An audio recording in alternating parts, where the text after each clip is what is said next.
డబ్బులు ₹1 కోటి ఇచ్చేయడానికి ఆలోచించను, కానీ ఒక పుస్తకం ఇవ్వాలంటే చాలా ఆలోచిస్తాను.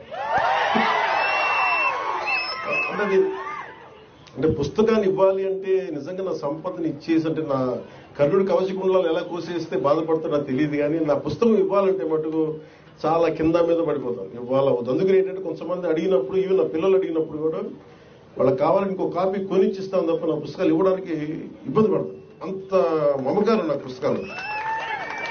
ఎందుకు ఇంత మమకారం అంటే, నా జీవితంలో ఎప్పుడు కూడా పుస్తకాలు అనేది, పుస్తక పఠనం లేకపోతే నేను ఏమైపోయేవాడిని అనిపిస్తుంది.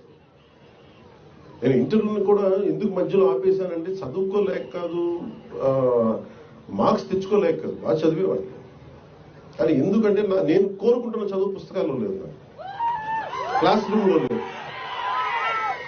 అందుకు నేను ట్యాగూర్ గారి ప్రేరణతోటి, అంటే రవీంద్రనాథ్ ఠాగూర్ స్కూల్కి వెళ్లకుండా ఇంట్లోనే కూర్చొని నేర్చుకున్నారంటే అది నేను కూడా ప్రేరణ తీసుకొని ఆయనలాగే చెట్లు చేమలు మొక్కలు చూస్తాం. మా దగ్గరికి అంత లగ్జరీ లేదు, పెద్ద ఉద్యానవనాలు లేవు. మాకున్న 2 రోజా మొక్కలతో కుండీలను చూస్తాం. పుస్తకాలు పెట్టుకొని, క్లాస్ పుస్తకాలు పెట్టుకుని రోజా పువ్వులను చూస్తాం ఉండిపోయాడు. ఎట్లా ఎగ్జామ్స్ ఫెయిల్ అవుతుంది కదా ఖచ్చితంగా చూస్తాం.